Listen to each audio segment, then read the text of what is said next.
Muito bem, bom dia pessoal que chegou. A gente começou com a introdução, ouvindo aqui uma mensagem belíssima, para as nossas reflexões, e agora a gente já começa o nosso trabalho. Nós vamos estudar hoje o texto de número 142 do nosso livro Vinha de Luz, Tribulações, e começamos com uma reflexão de uma mensagem separada aqui por Emmanuel, trazida para nós por Paulo de Tarso, no livro de Romanos, uma das cartas enviadas aos Romanos, capítulo 5, versículo 3.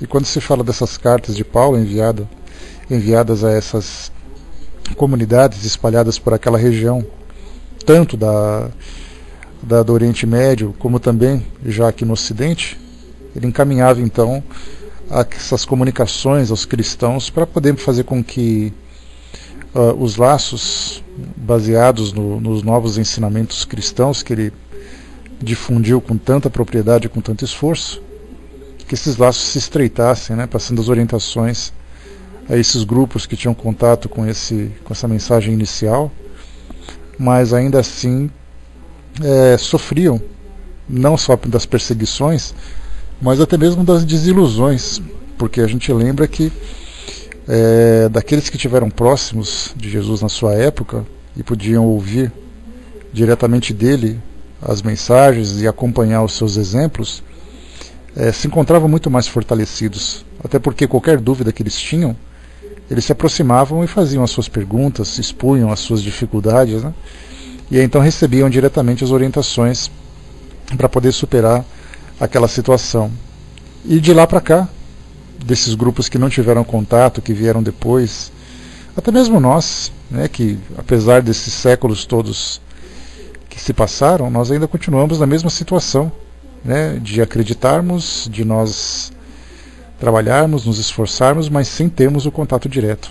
Daí então muitas vezes aquelas vacilações de que nós somos tomados, principalmente diante das dificuldades que nós enfrentamos. E aí então numa dessas cartas Paulo fala exatamente isso, que não apenas pela escolha que se fez, a história de Paulo a gente lembra, Saulo de Tarso, ele era ali um homem importante no trabalho dos romanos, em especial na perseguição a esses novos convertidos, a essa nova religião, porque eles puniram aquele que foi o responsável pela criação dessa nova ideia, Jesus no caso, e depois saiu em perseguição também àqueles que eram seguidores, porque eles traziam um tumulto para a região, para o próprio governo romano. E ele então, Saulo de Tarso, foi responsável por essas perseguições. Saía desesperadamente com suas forças, com as forças armadas que ele trazia junto dele, para poder prender e executar aqueles que eram os cristãos.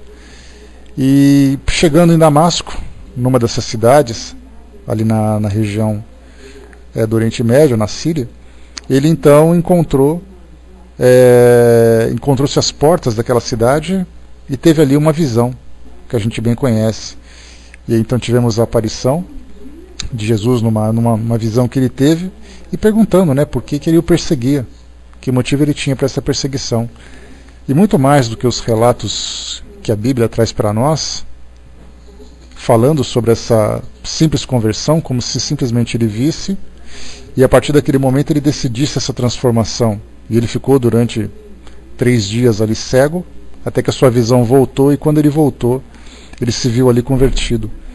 Mas das complexidades, ou da profundidade das experiências que nós observamos no mundo espiritual, das informações que chegam para nós através da literatura, dos relatos que chegam dos espíritos também, essas experiências de natureza espiritual, elas são bastante profundas, e elas provocam realmente grandes transformações naqueles que vivenciam esses momentos. E aí então, muito mais do que simplesmente uma visão, e muito mais do que uma decisão de se converter, certamente a gente imagina que tenha havido na sua mente ali uma revisão de tudo aquilo que dizia respeito à sua vivência, de tudo aquilo que dizia respeito à sua presença aqui nesse mundo, do trabalho que ele tinha que realizar. Então, provavelmente, né, deve ter sofrido ali uma recapitulação dos compromissos que ele tinha assumido e do caminho equivocado em que ele se encontrava. Então a gente imagina assim que foi a sua decisão. E sabemos que não é só uma decisão, mas foi uma transformação que partiu de dentro. Mas a partir desse momento, porque conforme o próprio Emmanuel traz para nós aqui no início das suas orientações, ele sempre nos lembra que o grande valor que Saulo de Tarso, que depois de convertido se transformou em Paulo de Tarso, o grande valor que ele tem junto às comunidades cristãs é exatamente a sua conversão. Então, quer dizer, ele estava ali aquele caminho da vingança, da agressividade, dos assassínios, das perseguições, e de repente se tornou uma pessoa boa. E fica só por aí. Então aquela visão simplista de uma vivência que foi extremamente dolorosa, extremamente difícil, não pela escolha que ele fez, mas pelo que veio como consequência dessas escolhas, dessa escolha que ele fez, né? Então ele coloca para nós aqui que no livro de Romanos, capítulo 5, versículo 3, também nos gloriamos nas tribulações.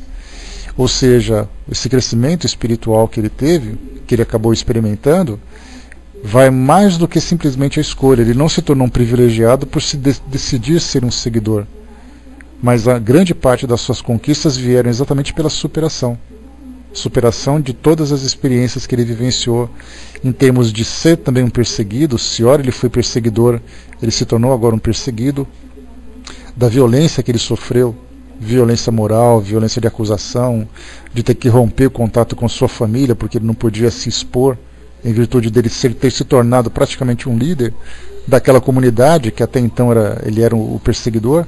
E aí então coloca para nós que se glorificava também nessas tribulações. E aí vamos então aqui nessas reflexões que Paulo de Tarso traz para todos nós.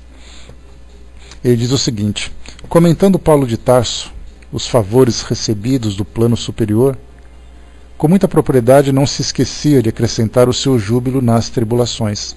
Quando ele fala de favores recebidos no plano superior, ele fala exatamente daquilo, né, da presença, né, do próprio Jesus que conversou com ele no momento em que ele teve aquela visão, e mais também do amparo de todos os amigos espirituais que certamente estavam ali próximos a ele, orientando, mostrando o caminho, trazendo para ele aqueles que poderiam ajudá-lo de alguma forma, porque ele não se encontrava sozinho naquela tarefa, naquela caminhada. Mas ele relatava também das dificuldades que ele enfrentava. Basta a gente ler as cartas, para quem gosta dessas leituras, dê uma procuradinha no Novo Testamento, as cartas de Paulo aos Romanos, aos Efésios, aos Tessalonicenses, né, e tantas outras cartas que tem por ali. E nós vamos ver ali que essas cartas não são simplesmente ensinamentos que ele apresenta para aqueles que são os leitores, mas é uma conversa pessoal, uma conversa íntima que ele tem com aquele povo, falando sobre aquilo que ele enfrentou, sobre aquilo que eles vão enfrentar também, a partir dessas escolhas que eles tiveram, mas muito mais do que essas dificuldades que eles enfrentaram, qual é exatamente a conquista que eles alcançarão, superando todos esses obstáculos que iam surgindo. Então ele comenta aqui, conforme trouxe para nós Emmanuel, falando dos favores recebidos, mas também não deixou de acrescentar o júbilo dessas tribulações, ou seja, né, o benefício que ele teve dessas tribulações. E continua: o cristianismo está repleto de ensinamentos sublimes para todos os tempos. Muitos aprendizes não lembram o apóstolo da gentilidade, né? Quando se fala apóstolo da gentilidade, a gente lembra que os gentis era o nome dado àqueles que não eram os cristãos. Então os gentis. E o trabalho de Paulo de Tarso era exatamente conversar com esses que não eram cristãos, para apresentar essa nova filosofia. E ele acabou recebendo então o título, né, de apóstolo dos gentis. Porque normalmente a gente lembra que é bastante comum hoje, dentro de uma filosofia, dentro de uma determinada escola religiosa, aqueles que são os orientadores, as referências dessas religiões, se dirigem apenas àqueles que têm interesse, né, que se apresentam para conhecer essa religião. No caso de Paulo de Tarso, ele fazia exatamente o contrário. Ele saía em busca, né, desses grupos que não eram que não eram cristãos, não querendo fazer proselitismo, não querendo fazer uma transformação forçada, mas ele se apresentava nesses locais dizendo para as pessoas: se vocês quiserem conhecer, eu vim aqui para trazer essa boa nova também. Né? Então a gente vê que o apóstolo dos gentios é exatamente essa a ideia que ele tinha, de levar aqueles que não conheciam esses ensinamentos. Bom dia, pessoal que chegou. Muitos aprendizes não lembram o apóstolo da gentilidade senão em seu encontro divino com o Messias. Com o Messias às portas de Damasco, fixando-lhe a transformação sobre o hálito renovador de Jesus. Gentios, isso. Sobre o hálito renovador de Jesus, e muitos companheiros se lhe dirigem ao coração, mentalizando-lhe a coroa de espírito redimido e de trabalhador glorificado na casa do Pai Celestial. Então o que Emmanuel coloca para nós é assim: a gente imagina ele se convertendo e ele depois alcançando essa sublimidade do mundo espiritual. Mas ninguém imagina exatamente qual foi o percurso que ele teve que percorrer para poder alcançar tudo isso. Porque é exatamente aquilo que nós vemos nos tempos de hoje. As pessoas se iludem, elas se entregam a alguma determinada religião, imaginando que miraculosamente, a partir do momento em que ela assume aquele título, assume aquele rótulo, tudo vai se transformar. Hoje nós vemos, infelizmente, essas igrejas, em especial aquelas que oferecem, né, uma salvação, uma felicidade fácil, repleta de pessoas que fazem as suas doações, que fazem os seus sacrifícios, em termos de doação de bens, de patrimônio, de participação, de frequência, e acreditando que isso simplesmente vai se resolver. E daí então as pessoas vão e se entregam fervorosamente, cegamente a qualquer tipo de ensinamento, acreditando que, bom, a partir de agora então está tudo resolvido. Eu frequento aquela igreja, estou salvo, não preciso de fazer mais nada. Mas eis que acaba depois se decepcionando. Porque fala assim: poxa vida, eu frequento aquela instituição tantas vezes, eu me dedico tanto àquele trabalho e nada se modifica. Como se essa modificação, como se esses obstáculos, esses desafios fossem se dissipar pelo fato dele seguir aquela filosofia. E Paulo de Tarso ele fala exatamente o contrário. Ele diz assim que cada um vai ter que enfrentar suas dificuldades, ele diz que cada um vai ter que superar as suas próprias limitações, e a partir dessa superação que vem a transformação e consequentemente vem a conquista. Então não nos iludamos acreditando que basta eu acreditar que tudo vai se resolver. O Wagner colocou: será que se não houvesse Paulo de Tarso, o evangelho naquela época ficaria localizado? Olha, Wagner, eu vejo assim que eu vou só abrir um parêntese, talvez até estenda um pouquinho só esse meu raciocínio para você entender como as coisas são. Na época em que a Segunda Guerra Mundial estourou, e eu falo sobre a Segunda Guerra porque é uma referência histórica para todos nós, a gente vê sempre que o responsável por toda aquela tragédia foi Adolf Hitler. E aí então a gente pensa assim, né? Inclusive filmes já foram produzidos a esse respeito, que se alguém voltasse no tempo e retirasse Adolf Hitler da história, sequestrando aquela criança, matando os pais daquela criança, nada disso aconteceria em termos de guerra, em termos de destruição, naqueles mais de 20 milhões de pessoas que foram mortas, executadas em virtude da guerra. E aí então, lendo um raciocínio de Carl Sagan, exatamente naquele livro que eu já comentei com vocês, O Mundo Assombrado pelos Demônios, ele dizia assim: mesmo se nós tirássemos Hitler da história, a Segunda Guerra aconteceria. Porque, na verdade, o que estava acontecendo ali era o desenvolvimento de um pensamento coletivo. Ele se tornou um representante, mas se você tirasse ele daquela situação, outra pessoa surgiria para dar continuidade naquele mesmo acontecimento. Então, era um pensamento generalizado que acontecia. Quando Kardec... Maktub, exatamente. Né? Quando Kardec, na sua época, fazia o seu trabalho, a resposta era: se você vai fracassar, outro virá para poder dar continuidade no seu trabalho. Quer dizer, o mundo espiritual, seja ele superior, seja ele inferior, quando tem algum tipo de proposta para o nosso mundo terreno através de suas influências, eles não concentram em cima de um indivíduo, ele concentra em cima de uma comunidade, de uma coletividade. Então Kardec, se por acaso ele falasse assim: olha, estou desistindo, ou então ele acabasse desencarnando precocemente, como quase aconteceu, como a gente sabe, comentei com vocês isso essa semana. Ele ficava doente, ele tinha uma cardiopatia, ele acabou sofrendo as consequências do excesso de trabalho, de acordar muito cedo, todos os dias às 5 horas da manhã, para poder dar conta do seu trabalho doutrinário, do seu trabalho profissional de sobrevivência, porque afinal de contas ele tinha o seu trabalho de contabilidade lá para fazer, mais os compromissos, mais as viagens, e ele foi alertado, né, pelo Dr. Demer, dizendo o seguinte para ele: olha, se você não se cuidar, você vai ter um desencarne precoce, a sua tarefa não vai ser completada. Então se cuida. E aí então o que aconteceu? Ele começou a tomar cuidado, ficou ali de cama durante um tempo. Esse relato se encontra no livro Obras Póstumas. Ficou ali acamado até ele se recuperar, e depois ele começou a trabalhar moderadamente.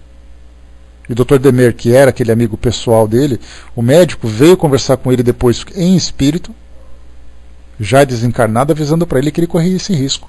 Mas os espíritos diziam: se por acaso você fracassar num trabalho, outro aparecerá.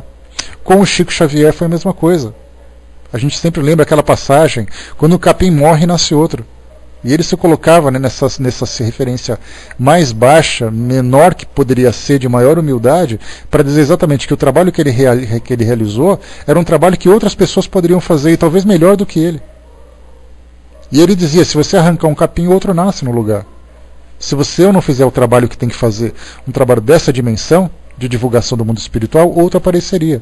Então você perguntou: se Paulo de Tarso não tivesse cumprido a sua tarefa, o que aconteceria? O cristianismo não seria difundido, a mensagem cristã não seria difundida no Ocidente? Certamente apareceriam outros que tivessem pensamento diferente, grupos que poderiam fazer um trabalho da outra forma. Então é assim que a gente percebe, né? Quer dizer, se a gente imagina que um trabalho dessa dimensão, porque esse trabalho não é nosso, um trabalho de difusão de mensagem, um trabalho de um aprofundamento de filosofia, um trabalho de esclarecimento, é um trabalho que não nos pertence, ele pertence aos autores dessa filosofia. O que nós fazemos somos trabalhadores. Então ninguém é insubstituível nessa tarefa, a não ser aquele que cria a própria ideia. No caso de Jesus, foi o grande mestre que veio para todos nós. Se você tirasse Jesus, apareceria outro espírito para fazer isso, mas essa mensagem foi dele. Tanto é assim que Jesus, quando veio, outros já estavam ali prontos para poder, outros que vieram antes e outros que viriam depois, para dar continuidade nesse trabalho de divulgação. Então a gente vê exatamente assim. Se não fosse por ele, outros fariam. Outros teriam a mesma proposta, outros iriam para outros lugares. Será que seria melhor ou pior? A gente não sabe como seria, mas certamente o trabalho seria feito em maior ou menor tempo, né? Então assim, é essa forma que eu penso.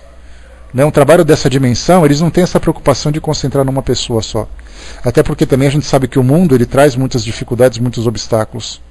Apesar de toda a ajuda que teve e tudo mais, Paulo poderia ter sido assassinado se ele fosse encontrado, ser executado como sendo criminoso pela perseguição que ele sofreu. Mas então o grande trabalho da espiritualidade foi exatamente moldar. Exatamente, ele tinha que ser difundido. A missão era essa. Os espíritos disseram: nós vamos transmitir essa mensagem. Faça chuva, faça sol, queiram ou não queiram. Ah, mas a gente vai interromper esse lado. Não tem problema. É aquele vazamento na represa. Tem um furinho ali, você tampa o furinho, aparece outro. E assim aparece outro, como veio hoje a mensagem dos espíritos. Que hoje a gente fala assim: mas Kardec foi responsável pela mensagem dos espíritos. Os espíritos se manifestavam em tudo quanto é lugar.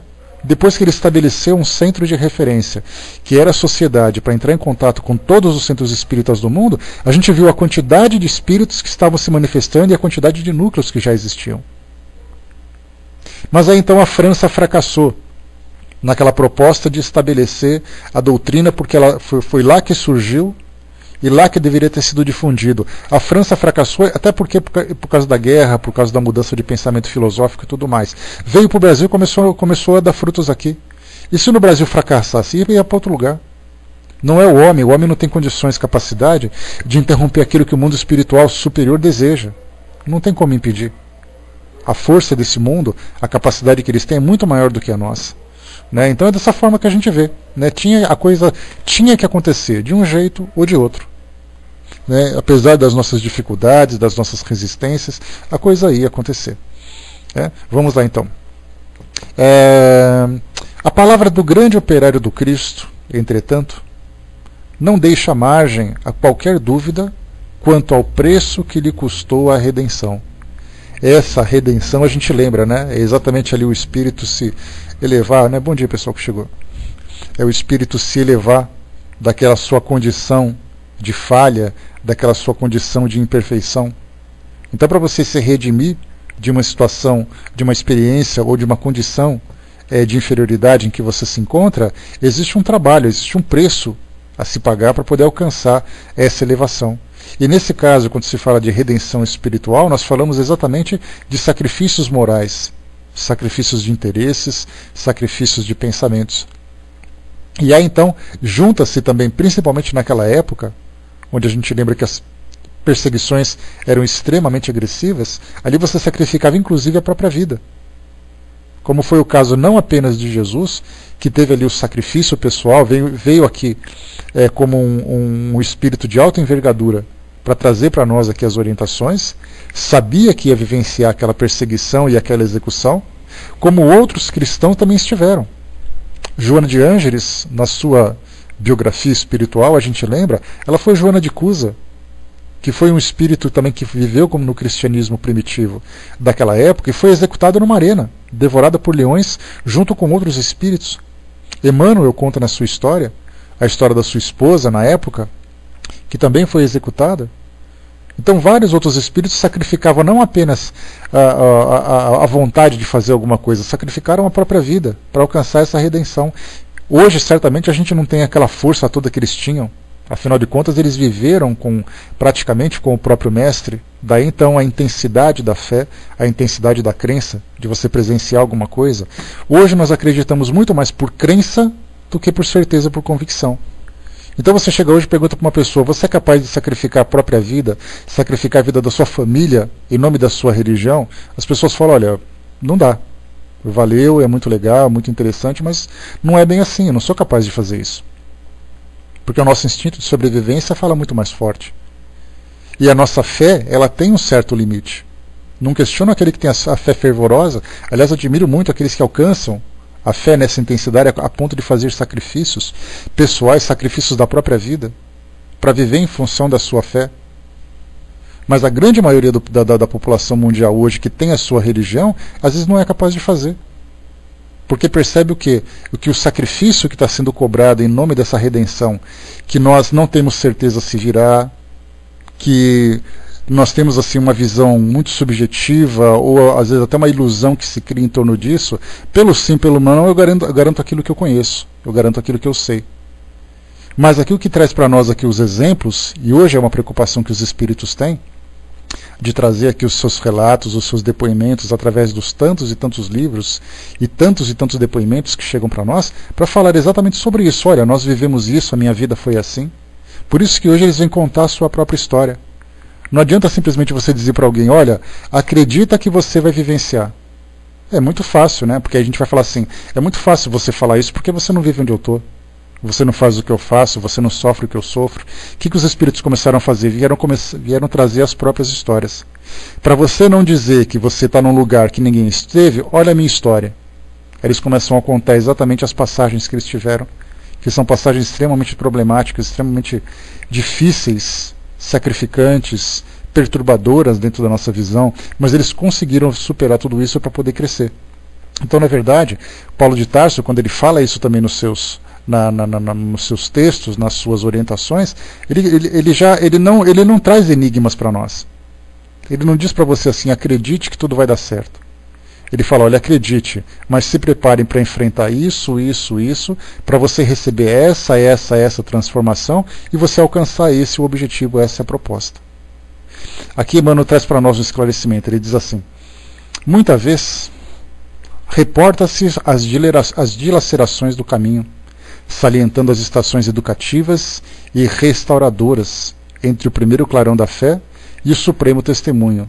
O primeiro clarão da fé, que foi quando ele teve ali a sua transformação, no contato às portas de Damasco, e depois ele fala sobre o supremo testemunho, que era exatamente ali, o momento em que ele foi executado.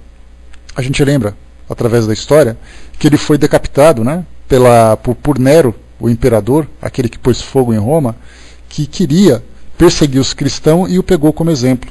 Alguns falam que ele foi queimado na cruz, outros falam que ele foi decapitado, né? Então tem ali divergências na informação, mas o que interessa é que ele foi executado exatamente por isso, para servir de exemplo.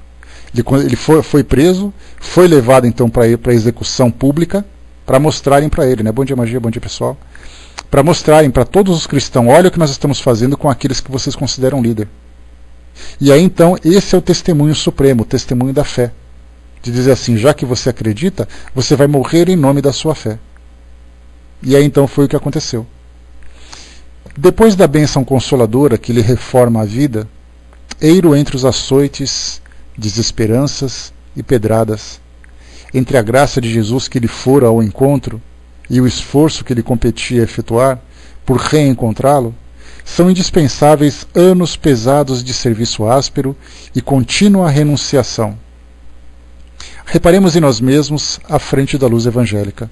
Aqui Emmanuel já traz então o serviço para o nosso lado, mostrando que primeiro a gente sente a vontade de seguir, sente a vontade de caminhar naquela direção, sente a vontade de viver daquela forma, tendo ali Jesus como exemplo para todos nós. A partir do momento em que eu decido, aí então o caminho nos é apresentado, falando assim, olha, então a partir de agora o caminho é esse que você vai ter que seguir, e você vai ter todos esses obstáculos pela frente. E aí então você tem um constrangimento social, um constrangimento familiar, um sacrifício pessoal que você tem que fazer para parar de dizer aquilo que você pensa, para fazer aquilo que você faz, para modificar a sua conduta. E a gente sabe que numa sociedade egoísta como a nossa, e olha que a gente fala do nosso presente, imagina como era naquela época, em que a vida não tinha valor nenhum. Viver e morrer era uma questão de detalhes, uma questão de sorte ou azar, porque as coisas simplesmente aconteciam. Mas aí então, quando a gente pega nos tempos atuais, a gente vê exatamente isso. Uma sociedade egoísta, uma sociedade que pensa, né, cada um querendo viver dentro dos seus próprios interesses, onde nós temos ali, você vai numa empresa, um quer puxar o tapete do outro para poder se beneficiar, você vai no trânsito, um quer tomar o lugar do outro, você vai numa fila, você não sabe quem vai te enganar, e aí então a gente vai viver nesse desespero, cada um querendo viver por si mesmo, é aquela história de cada um para si e Deus para todos. E quando você fala sobre renúncias, quando você fala sobre fraternidade, você muitas vezes perde espaço.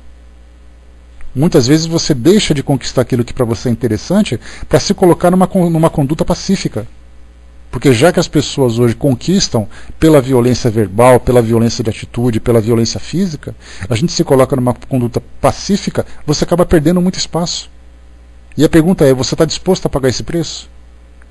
Está disposto a renunciar a um espaço dentro daquele grupo, para as pessoas dizerem o que pensam a seu respeito, te humilharem, te constrangerem, muitas vezes te agredirem verbalmente, te agredirem em tudo aquilo que você vive, para você continuar naquela condição de passividade?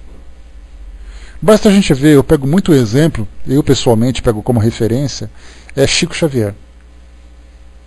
Me imaginando convivendo com ele. De tudo aquilo que as pessoas falam a respeito dele, de positivo, ótimo, porque estimula, mas de negativo, desanima.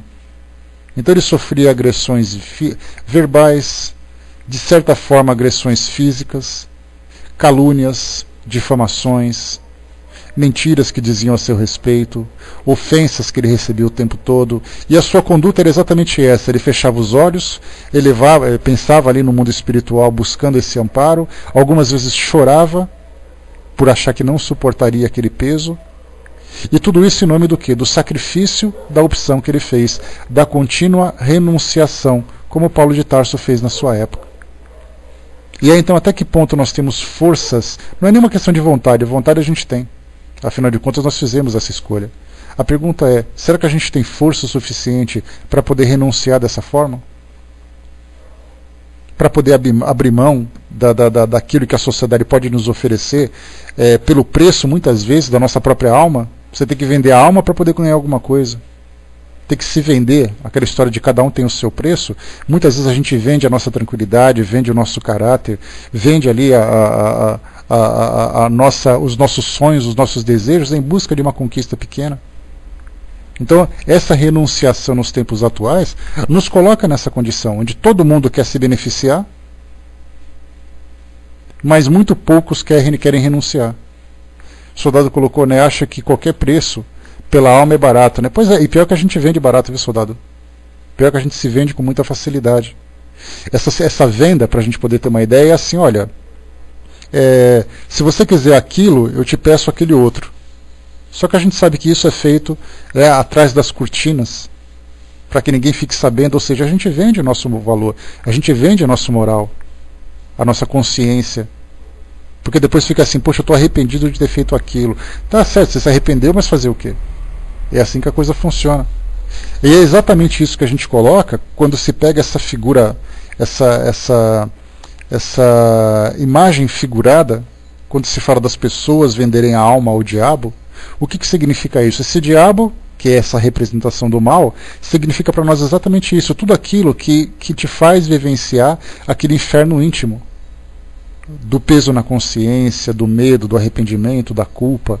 E aí, então, quando você vende a alma ao diabo, significa exatamente isso. Você entrega a sua consciência, ou você lesa a sua consciência, sem saber que depois, quando a sua alma for cobrada, ou quando a sua consciência começar a te cobrar, você vai sofrer todas as dores decorrentes desse ato.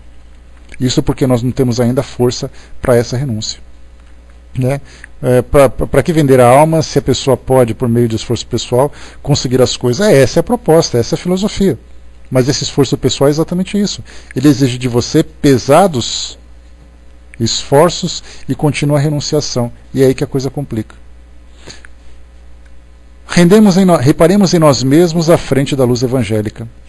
Nem todos renascem na Terra com tarefas definidas na autoridade, na eminência social ou no governo do mundo, mas podemos asseverar que todos os discípulos, em qualquer situação ou circunstância, podem dispor de força, posição e controle de si próprios.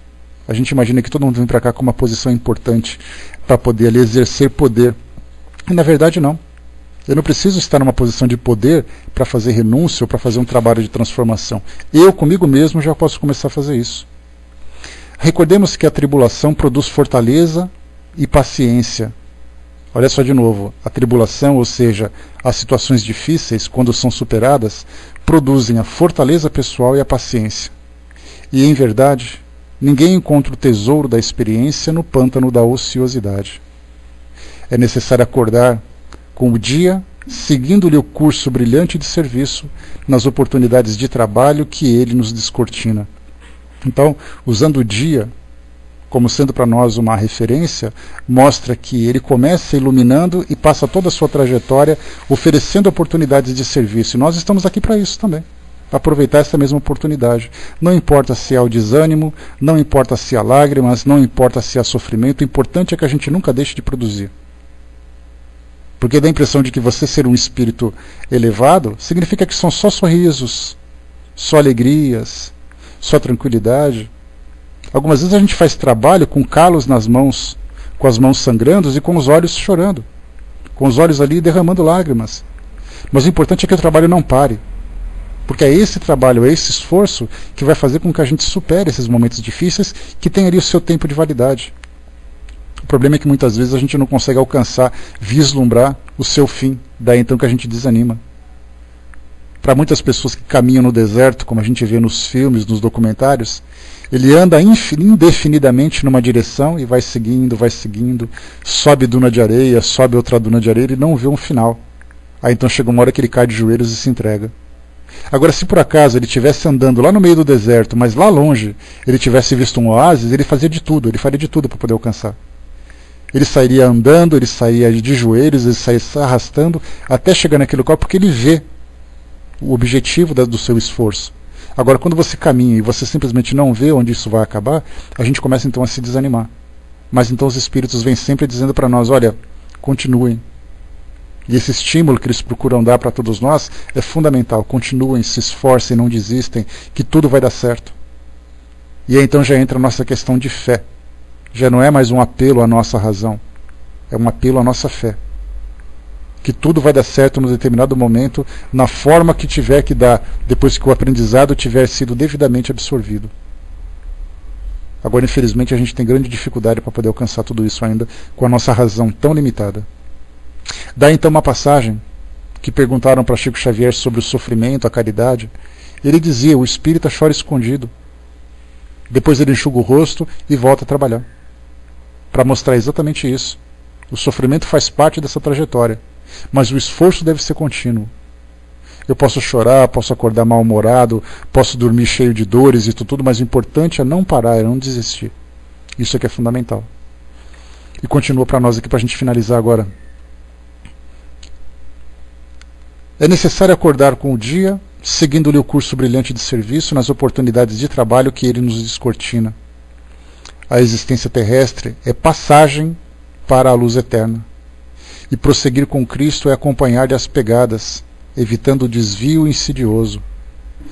No exame, pois, das considerações paulinas, ou seja, das considerações de Paulo, não esqueçamos que se Jesus veio até nós, cabe-nos marchar desassombradamente ao encontro dele, compreendendo que, para isso, o grande serviço de preparação há de ser começado na maravilhosa e desconhecida terra de nós mesmos.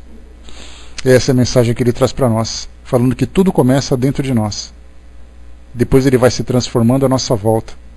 Mesmo que a gente tenha ali os desafios, mesmo que a gente tenha os opositores, mesmo que a gente tenha as críticas, os obstáculos, as quedas, o trabalho continua esperando o nosso esforço pessoal, essa nossa perseverança. Então, esse texto que nós estudamos hoje, o texto de número 142, tribulações. E sendo um texto tratando de tribulações, fala para nós também do exercício da fé, do esforço pessoal e da esperança. Esperança significa esperar. E nós temos esperança em que exatamente? Esperança numa vida futura melhor, esperança no amparo. Então manter forte, alimentada essa esperança é o que vai fazer com que a gente se sustente nessa nossa jornada terrena, que certamente tem ali o seu fim. Mas o fim será feliz ou infeliz de acordo com o modo como nós vivemos no nosso dia a dia.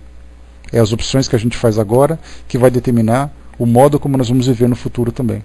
Se nós vamos ter que retroceder e começar o caminho de novo, ou teremos a partir dali um novo caminho diferente para a gente poder continuar aqui o nosso crescimento pessoal. Então, meus amigos, eu passo agora para a nossa amiga Beth, que vai fazer o encerramento para nós, e depois a gente volta para dar os recadinhos, né, esperando que essa mensagem de Paulo tenha sido proveitosa para todos nós. Sempre vale essas reflexões, né, quando a gente começa a encaixá-las no nosso dia a dia, nas experiências que a gente está vivenciando. A gente pensa assim, né, poxa vida, esse ensinamento é tão bom, é tão bonito, é tão interessante, mas de que modo que eu posso experimentá-lo dentro da minha realidade? E aí, então a gente começa a fazer transformações nos ensinamentos, na forma de lê-los, mas principalmente na nossa transformação pessoal, promovendo a nossa transformação pessoal, para poder fazer com que nós nos encaixemos naquilo que vem sendo passado. Nesse tempo todo, com tanto esforço,